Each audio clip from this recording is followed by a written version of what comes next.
you can live a life in flow where your deepest heart's desires become reality. At Set to Love, we offer strategies and ideas on how you can stay out of crazy town. See, your human experience is meant to be lived with meaning, purpose, and creativity. You are here to contribute through your essence. We are best friends, moms, entrepreneurs, and above all, find our flow in assisting you to find yours. We come together weekday mornings to bring you ideas to fall deeper in love with your life and the journey that you are on. Take what works and ditch the rest, and always stay set to love. Thank you for being a part of this community. We're all designed to live in flow. Hold on. It's not going live. Oh, there we go. We are live. Yay. I was having some issues streamliving today. So welcome to another episode of Set to Love. Is the drive to be great born in us, or can it be cultivated? Today's guest is a 2-time best-selling author of Elevate Beyond and Elevate Your Network. He founded the Professional Basketball Combine, where NBA draft prospects gain recognition, which leads to contracts to play beyond college. He's a motivational speaker, a business coach, and has a quick, strategic mind when he works with hundreds of entrepreneurs to elevate their game in life. He lives by the rule, go big or go home. And today he is going to share some of his strategies on how he has continuously been able to flow with his passions, interests, skills, and strengths to grow and scale multiple companies, which fill needs that light him up. Please welcome one of the most driven, focused, cut to the chase, get it done, young adults I know, Jake Kelfer. And of course, my best friend, Shelly Garrett. Hello, Jake. Welcome to Set to Love. Thank you so much for being here today. Oh, thanks so much for having me, guys. Excited for our chat. Yay. I'm so honored. He's a busy guy. I'm so excited that, Eva is one of your personal friends. So we get some of the perks, almost like family, right? So yeah. I'm so excited to hear all of your ideas, Jake. Amazing. Yes. And Jake, really, what I love about you is there's a handful of young people that I have met in my life who are like, no nonsense, get out of my way, I know where I'm going, and are so focused and driven. And I love that. Even in one of the podcasts, you talked about how you were watching Kobe Bryant and watch him playing in his final game. And that's really the mentality that he has when he would approach his games. Is that something that you think is just gifted to you, like who you are? You are just this driven, get out of my way, I see what I want? Or has that been cultivated in you? Where does that drive even come from? That's a wonderful question. We're just jumping straight into the deep end here. So yes, I want to know. I love it. But look, so I've thought about this a lot. And I think for me, for as long as I can remember, I've had an internal drive that just exceeds what most people believe is possible. And to be honest, sometimes what happens when you have a drive like this is you're willing to do everything that is within the realm of other people's possibilities. Meaning I can continue to do things that other people have done, but when I start to really say and express my dreams in my head, it can not only scare other people, but then it can fall back onto me and saying, well, should I be doing this? Because if I do this, am I going to lose people that have been with me up to this point? Because they just don't understand where I want to go or what I'm trying to do, right? And I think that's been a huge growing thing for me. But when it comes to it, is like, I've always wanted to be the best in what I do. And whether that was when I was younger and I would have my parents in the car, literally they would I was like 5 years old and we were doing like spelling. And I was like, they were like 4-letter words. And I was like, I want 6-letter words, I was like, get me to the top. Or with math, when I was in 3rd grade, I was doing 4th grade math, and I would actually go to the 4th grade classroom and be in their math class. And I kept doing it. And every year I would get higher and higher. And so I've always wanted to be the best. And I've always had this drive. But now, as I get older, I'm able to use that drive and see what that drive can do to make a greater impact. And I think that's one of the greatest things that any of us can do, is to use our gifts to bring people up with us, and to really change the game for everybody involved. That's beautiful. I love that. So one of the things that you also said, oh my gosh, I'm so sorry, Shelley. Okay, wait, let me ask this. Let me follow up to that, and then I'll let you ask your question. So one of the things you said was you talked about mindset. You talk a lot about mindset and how that having the right mindset, you having this driven mindset can like super propel you forward. But it can also be the thing that can hold you back, that fear of like, okay, what if I am successful? How do people get past that? I mean, if your drive outweighs your fear, or what are some tactics or tools, like if they're not as driven as you, or they're not as focused and they do have that fear, how do you help people get past that to even start in this game of life and towards anything that they would want to create? Well, we gotta understand this fundamental truth here, okay? There is something that every one of us wants to have in our life as a human being. We want to be loved, we want to be heard, we want to feel that we matter, we want to feel that we belong, and we want to be complimented. As a human being, that's what we desire, okay? And that plays into our bigger role of wanting happiness and freedom in our life, right? That is what, at the end of the day, everybody always wants. But at the same time, what we have to understand is that there are things that are out of our control in this life.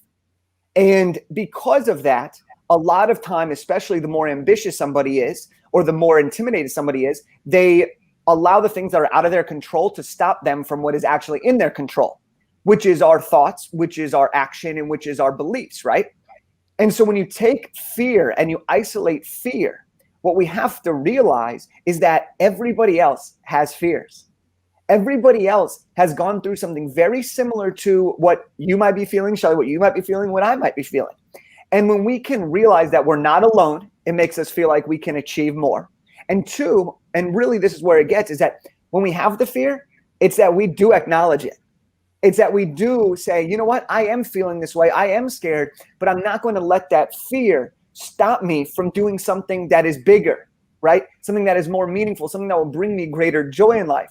And so when we think about what we really strive for and what we look for, and then we compare that to and compare that to what we're going through, we can recognize we're not alone.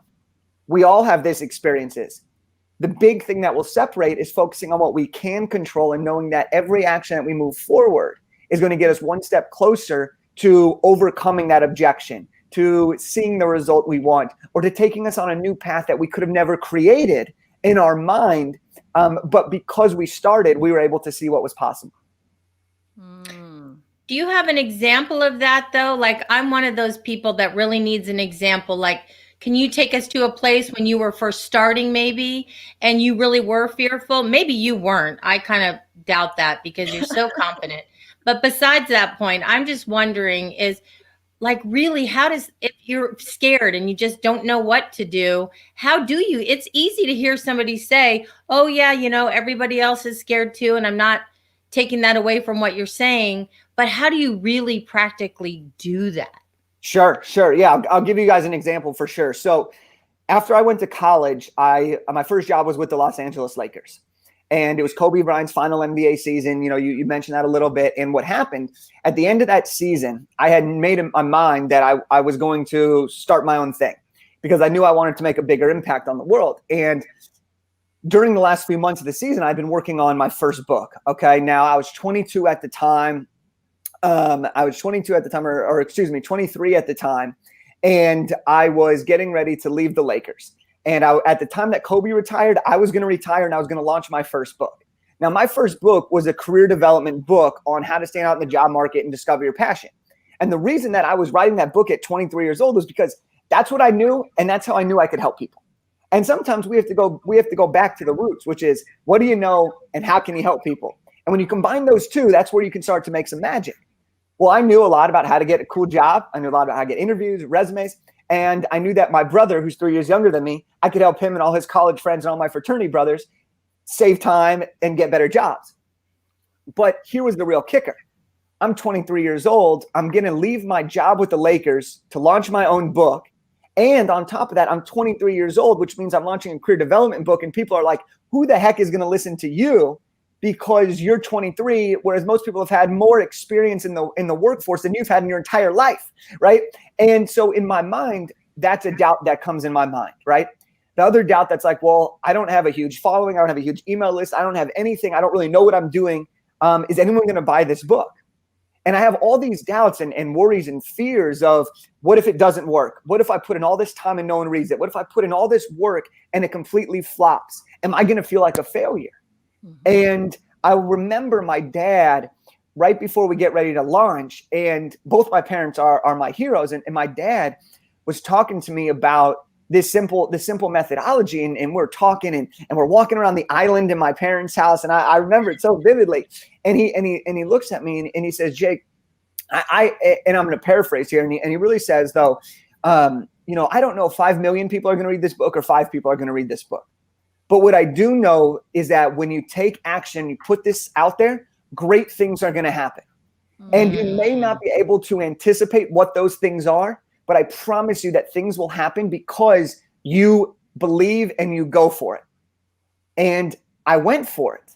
Well, what happened over the last 5 years, that book came out in May 1st, 2016. And what's happened in the 4.5 years, I guess, since then, is that book became an Amazon bestseller, which led to me starting my career as a motivational speaker, which eventually allowed me to go to China to speak on a tour, which was the greatest. I mean, that was unbelievable. I could have never imagined that in my wildest dreams, that 2 years after I released my book, I'd be in China speaking. I started a basketball event. I've helped thousands and thousands of students. And now I coach entrepreneurs all over the world. I mean, the journey starts with that, first big action and that chance to put myself out there, even though the results weren't guaranteed. So that's an example of exactly what we're talking about here, of the fear and acknowledging it, understanding that you have it, but continuing to take action even in spite of it. Wow, that was a beautiful answer. And I really loved when you said that you were there with your mom and dad, and that you had those people behind you saying, you know what, you're a winner no matter what. No matter if it's 5 people or 100 people, it's a start and it is an action. So that's a beautiful story. Wow. I want to ask you more about that, but before I move into how your career in even just the last 4 years has sort of shifted and pivoted. So I want to get to that, but first I want to ask you about your parents, because I absolutely adore your mother. Her and I are good friends, and she's the one who, why I even know you. She's like, oh, you want to write a book? Go talk to my son. He's been down this process. But I want to know, for other parents out there who look at you and they're like, look at this young man who's out living his dream, who's pursuing greatness, who's molding and evolving as the times are molding and evolving. What are some of the things that your parents did that other parents who maybe only have kids in junior high or high school or even younger, what are some of the things that your parents did to really support you and set you up to win? Oh, how much time do we have for this list? Okay. Top 2 or 3. Top 2 or 3. So I want to preface this answer here because this is important to note.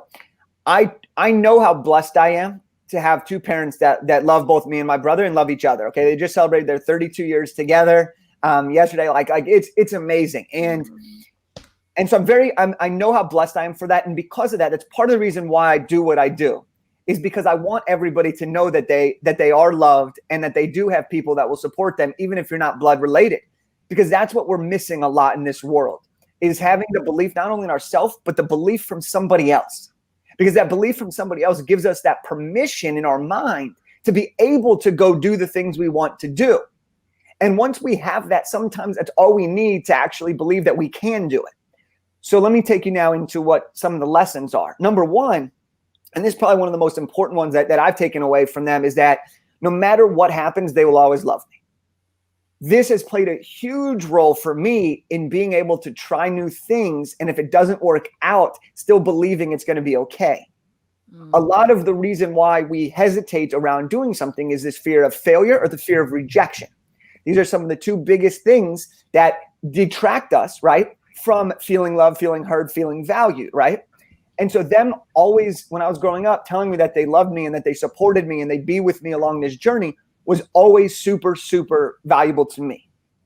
On the flip side, you literally just said, my mom, you talking to her and she said, oh, you want to write a book? Talk to my son, Jake. And it was like, boom, boom. It wasn't a hesitation that she was going to do whatever she could to help you, right? Yep. That's the type of person my parents raised me. And so every time that there's a relationship It's not about what can you do for me. It's about what can we do for each other. And if you need something, I'm going to help you because that's the right thing to do. And that's my mom in a nutshell. She is the greatest human being. And I've tried to live that now. Okay. So you have that aspect of that. And so, I'll take it even one step further, is that started at a young age. They started saying, Jake, relationships are everything. So I was the kid that was friends with all my friends' parents. I was the kid that in 7th grade at the first day of school went up to my teacher and introduced myself. You're always trying to build relationships because in our DNA, human nature is that we want to help other people. We just sometimes need to know how or a reason to. Mm-hmm. And that's one of the biggest things that we can do for any parent sometimes is asking for help, one, which is hard. But for parents who are talking to their kids is to just believe in them and to tell them that you believe in them. And because when a kid feels that they have somebody, the person or people that they look up to more than anyone else in the world, and they have those people in their corner, they feel that they become invincible. And I know that having 2 parents that supported me allowed me to make the varsity team as a sophomore, even when everyone said I couldn't do it. They were the ones that said, keep writing this book, keep living the dream, even when I was struggling to, pay my rent in the beginning, right? All of those things play such a big role into my development and my appreciation for people and relationships. That's so powerful. And that's one of the elements, one of the layers in the Flow Life funnel is belief. Cause that was the same for me starting the nonprofit. It was my dad. He was like, yeah, you got a lot to learn, but I totally believe in you. And just having that one person. And that's why having a life coach or having a friend or a parent or someone or a business coach, having someone who can be like, I got you, you got this, let's go. It makes such a difference in helping you to find your flow in life and really show up in this wholehearted way. So I want to ask you, and then I'll let Shelly ask the next question, but you've pivoted quite a bit in even just a few years of your professional career and not just pivoted, but also kind of added things in. So I know you started out like sports agent, you went to USC, you joined all these clubs, like you were building your resume, doing the things that most driven, high achieving young people do. They go to a good school, they get involved, they're building their resume. You were going to be a sports agent, and then things started shifting.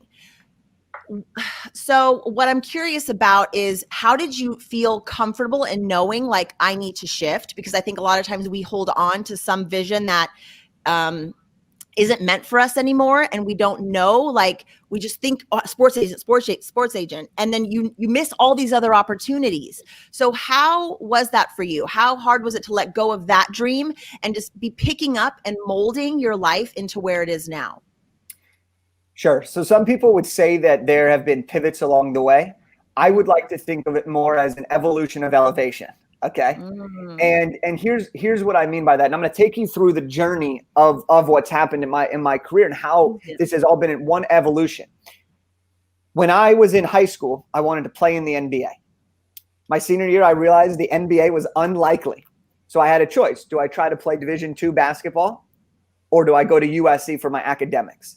Well, being a USC fan, it was a no-brainer for me once I got in USC. If I couldn't play in the NBA, I was going to work for the closest thing to the NBA and work with players. I was going to be an agent.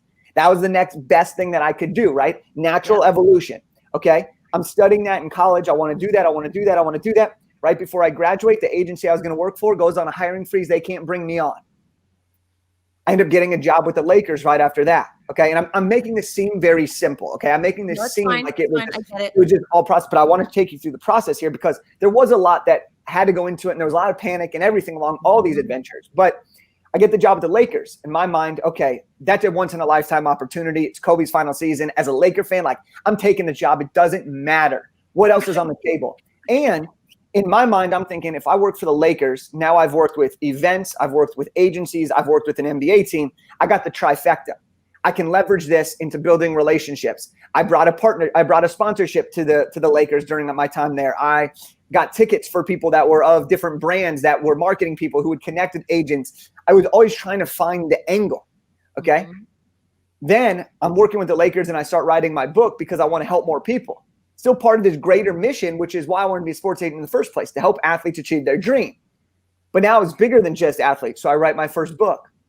Kobe retires, I retire, I launch this book.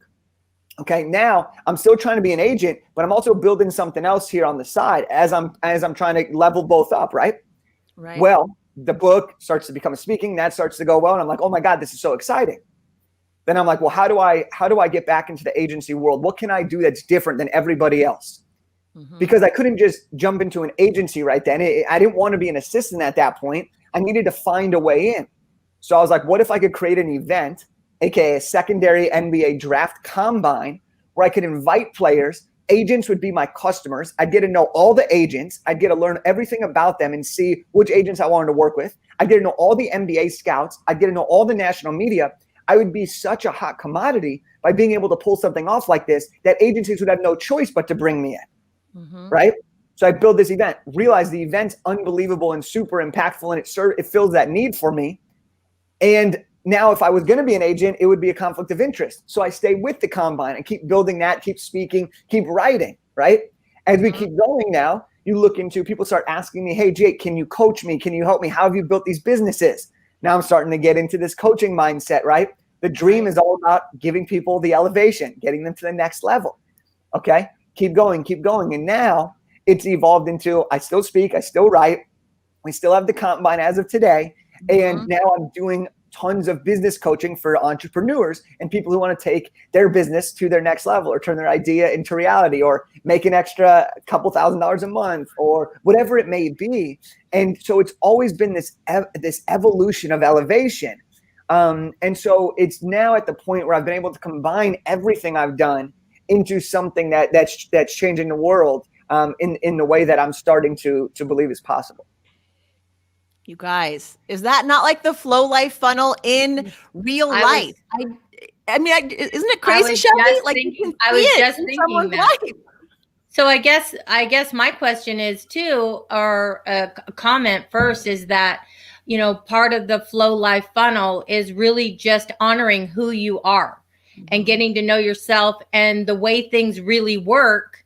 You know, you've evolved to a lot of different things through your experiences, but you have really followed your whole heart and what you really, you know, and it's opened up lots of doors. I wish that there was a way we could, you know, bottle up what you've got, because that's really the secret, I think, is to following your own heart and then seeing, not being afraid of what doors open and another one opens. I hate to even say close, because like you're saying, evolve into being a coach. Who knows, after a cult, you know, you're a coach for a while, what's going to be next? I mean, it's going to be great, whatever it is.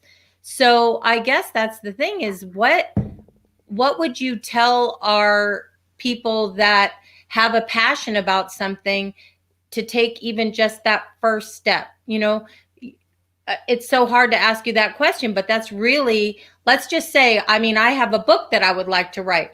And the thought of even just where, I know what I want it to be about, but where do you, I mean, I just haven't done it because I feel like, how do I even do that? I don't know how to write a book. I'm a terrible speller. I'm like, I have all these voices, but the passion of what would be in that book and the stories that I could tell are beautiful stories.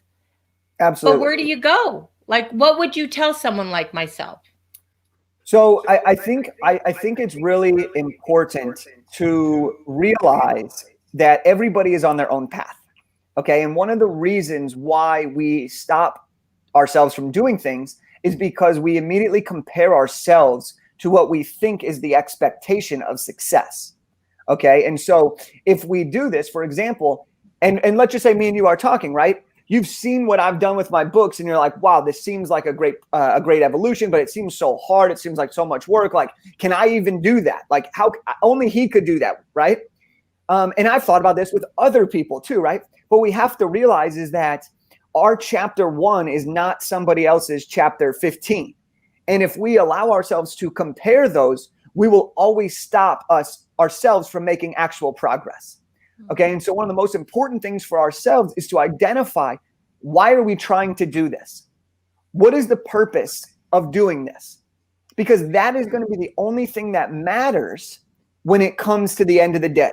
If you are only in it to sell 1 million copies, it's going to get harder to get people behind your vision than if it is to create something that will change lives and change a million lives, right? The difference in the why enables ourselves to keep going even when things get hard, or to even get started when that fear comes in front of our minds, right? So one part would be to identify what success would look like for you, and what is that driving factor behind why you're trying to do this. Okay. Another thing that's super important here is that I love when people like me. I've always enjoyed, like, I always want to be the life of the party. Like I've always just loved like bringing everyone together. I've always liked having people like me.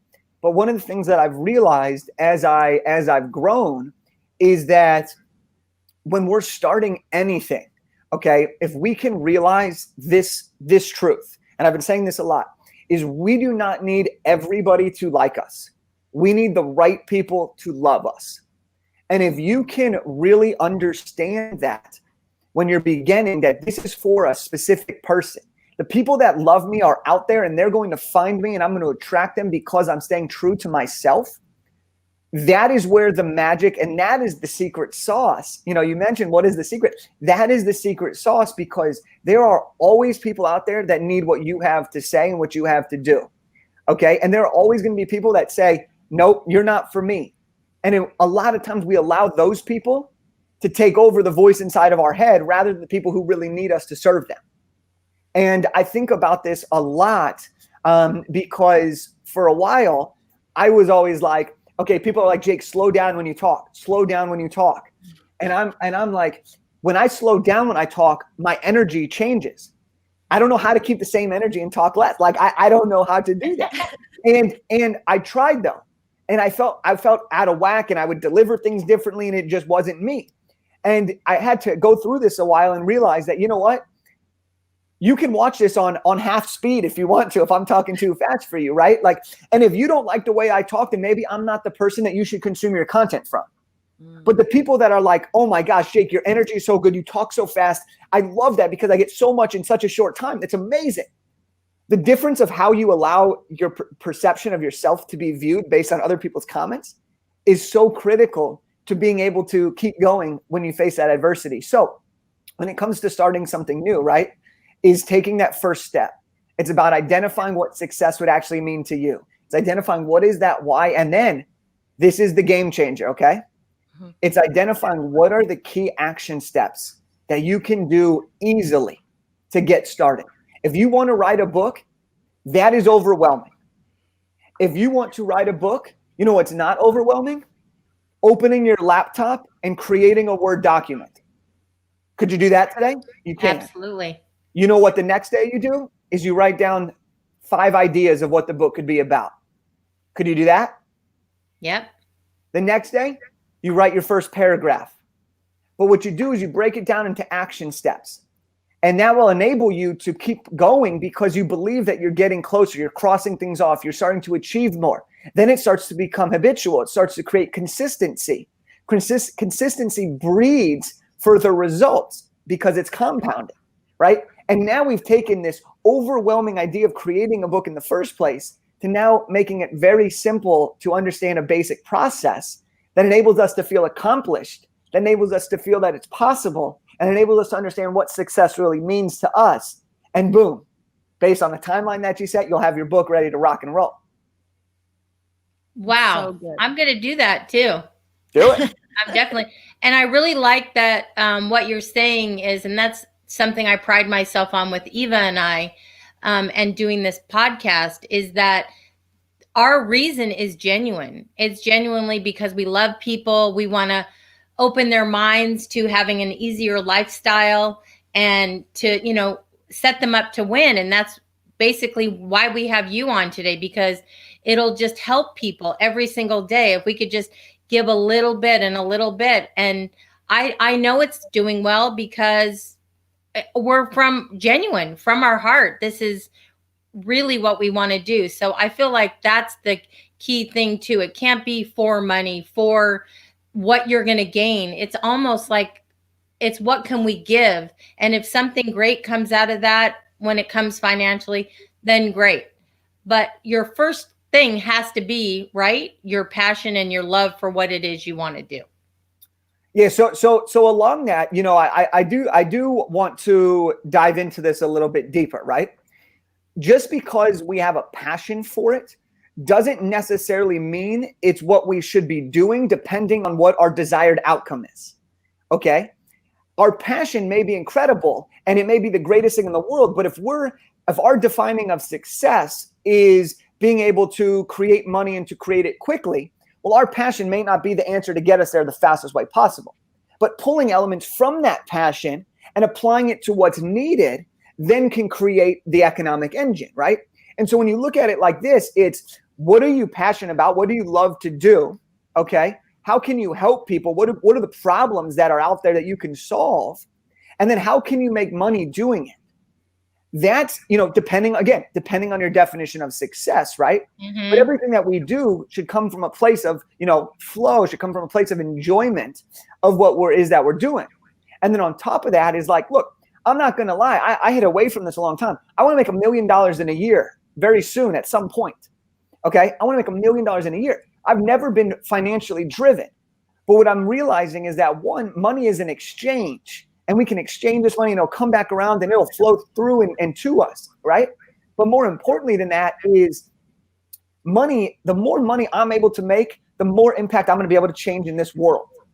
And sometimes we hide from talking about this money aspect in growing a business or starting something because we may feel awkward to say that we want more money from this. We may feel awkward to say that we do want to make a certain amount of money. That is part of our success. But like I've evolved my money mindset into realizing that money is just another avenue to being able to help me achieve my definition of success. And it doesn't mean that I'm a bad person for wanting more money or wanting to be rich. What it does mean is that money is going to be part of a greater impact on this world. And when I look back and say, you know what, because I made more money, I was able to change 1 million lives versus, you know what, I was always trying to just give and I was only able to impact 100,000 lives. To me, I'd rather make a ton of money and be able to use it to impact those 1 million lives, right? And so I think that's important. And then I want to circle all of this that we've been talking about here. And Eva, I know you're going to enjoy what I'm about to say is that, and I'm going to ask you this first question over here is when you started the podcast and you look back and you're almost at episode 50, right? Almost 50 days in a row. Are you guys better than you were when you started? Yes, 100%. And 100% this will be our 50th live will be a week from today. Right. And here's the thing. When we start anything, okay, going back to Shelly, you talking about the book, going back to even our topic of parents telling their kids they love them and they support them. When we're trying to implement anything new, we may absolutely suck at the thing that we're trying to do. Okay. We may suck at losing weight the first time we try to a new fitness routine. We may suck at writing a book the first time we do it. We may suck at changing our parenting style to be more loving and supportive. We may suck in being a better friend and more supportive and vulnerable. We may suck at our first sales call. Okay. And this is the truth. We may suck at all of those things. But the only way we're going to improve and achieve our definition of success is if we suck our way to success. And we need to leverage that and realize that us sucking is not I'm trying to think of the word right now, is not a reflection of who we are as a human.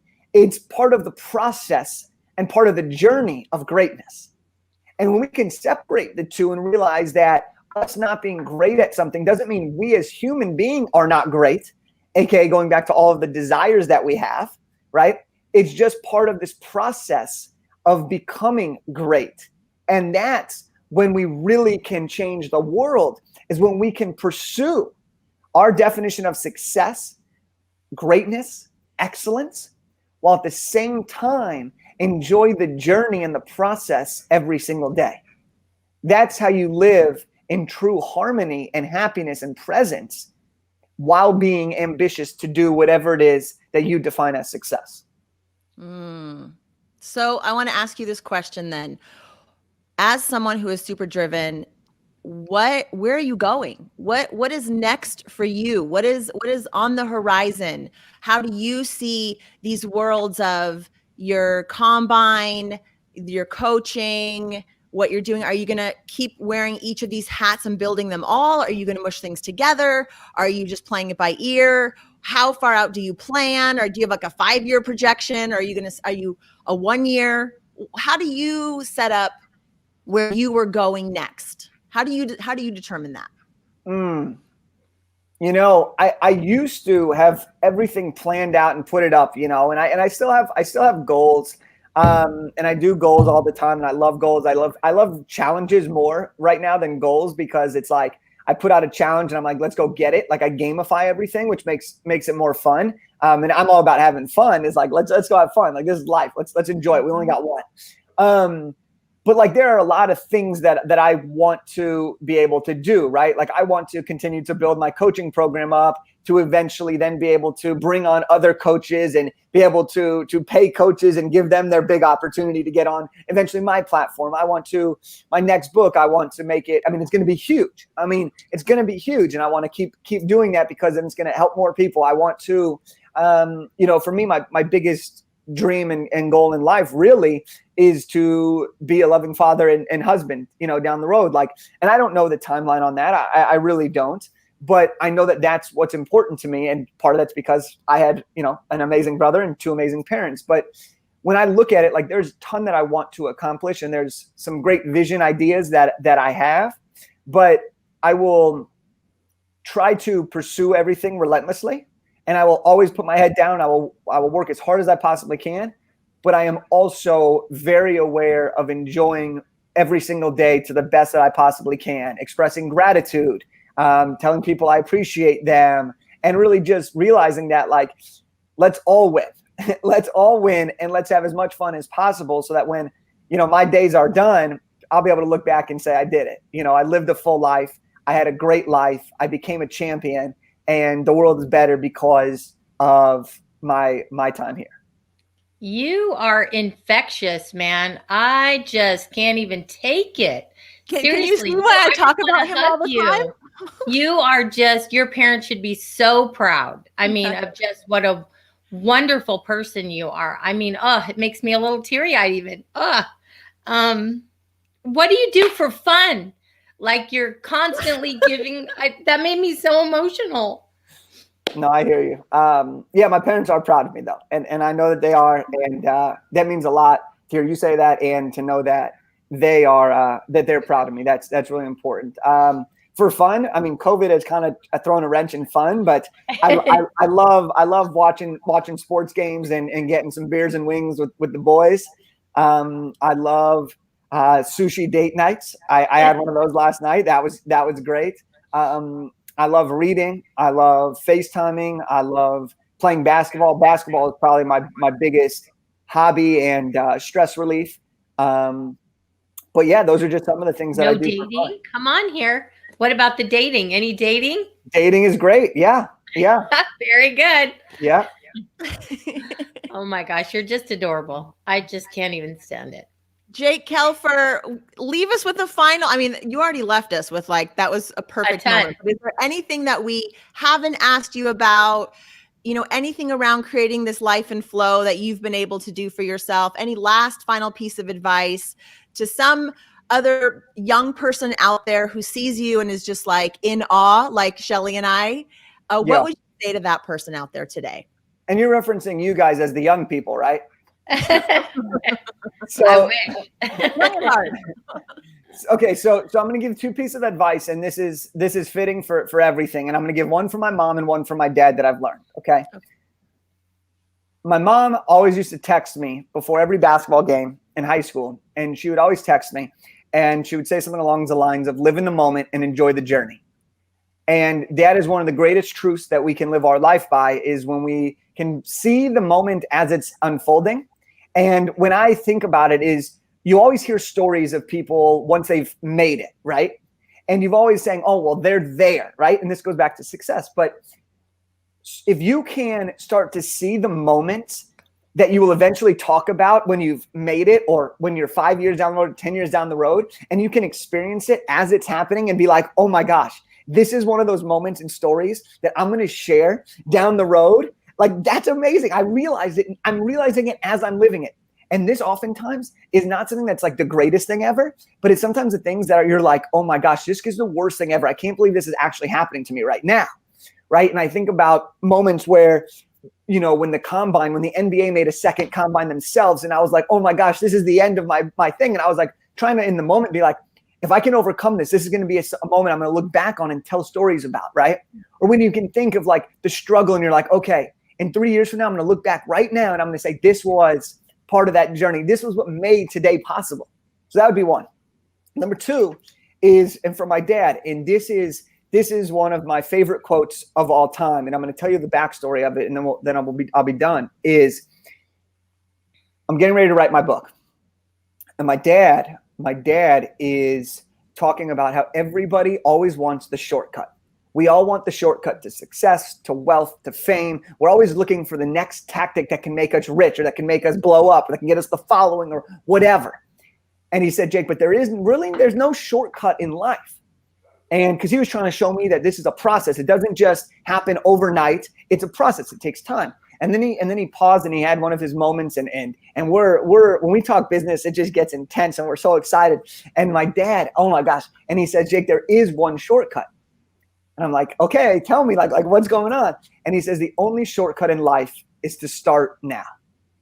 And that quote is everything that we can live by, because if we start today and we look 3 years from now and we take action every day, we're gonna be able to look back and say, you know what? That's when I started. Look how far I've come. But if we keep waiting and waiting and waiting for the perfect time, we will never start. The only shortcut to success and happiness is to start right now. And so anyone that's out here listening is I would say, you know, to combine those as a piece of advice is, what are you grateful for today? What is going through your life right now that you can be so thankful for and appreciative of because it's amazing? And on the flip side, what can you do today to start creating the life that you've always wanted, or to create the next thing that you want to be better at? Even if it's something so small, or even if it's something huge, but start today. And that's what I'd leave you with. But those are the big pieces of advice and the big send-offs that I'll leave the audience with. Jake Kelfer, where can people find you? If you are looking for an amazing business coach, if you have an idea, you are like, I don't even know where to start. Like Shelly was saying, I want to write a book. Or me, when I came to you and said, I want to write a book, and you said, take a whiteboard and draw it out. See, you have too many ideas. You need to see them. I mean, where can people connect with you to get that idea off the ground or to scale what they're already doing right now? I mean, if your energy resonates with someone out there, how can they find you and connect with you? Sure. Follow me on Instagram at Jake Kelfer. That's where I spend a lot of my time, or check out my website, jakekelfer.com. But if you vibe with it, reach out. Would love to chat with you. Would love to get you guys a copy of my book. Anyone that's listening, you can go to my website and get a free copy of my book, Elevate Your Network. But yeah, come say hi. Jake Kelfer, next time you have a conversation with your dad around the table business, call me. Kelfer. I want to be a part of those conversations. Well, eventually, you know, you talk about, you know, trying to, you know, what the future holds. Eventually, I'm going to be doing live events, and my dad will be on stage as one of our featured speakers, because he is everything that people need right now. And then I'll have my mom too. Like I'll have a whole family affair out there for specialties. So, but yeah, we'll get that in the works. I cannot wait for that day. I just want to say thank you for what you do, for making a difference in this world. It's a beautiful thing, Jake. You're just truly an honor to get to know, and I look forward to seeing you again. Amazing. I appreciate you both. Thank you for having me. Yes. Thank you so much for having us. Thank you so much for being here, and thank you to our audience for being with us. If you would like to connect with us, you can find us at settolove.com. You can shoot us an email, settolovepodcast@gmail.com. Thank you so much, everyone, for being on the Flow Down Friday with Jake Kelfer. Such an honor, such a pleasure. I'm going to end the broadcast. Jake, don't go anywhere. I want to say bye to you, but thank you so much, everyone, for being here today. Honor, privilege, pleasure to know you and your family. I feel so blessed that I moved to Santa Clarita and I met your mom and I met your brother and your dad and you. Truly, when we just open our eyes to the people in our lives and we see the connections, it's so magical and it's so beautiful. So thank you for being here today and being on this journey with us. It's truly an honor. Love you. Thank you, everyone, for being a part of our show. And we'll be back Monday morning with Tan. And we're going to be talking about happiness, Mental Health Monday with Tan Moore. And we're looking forward to it. Thanks, everyone.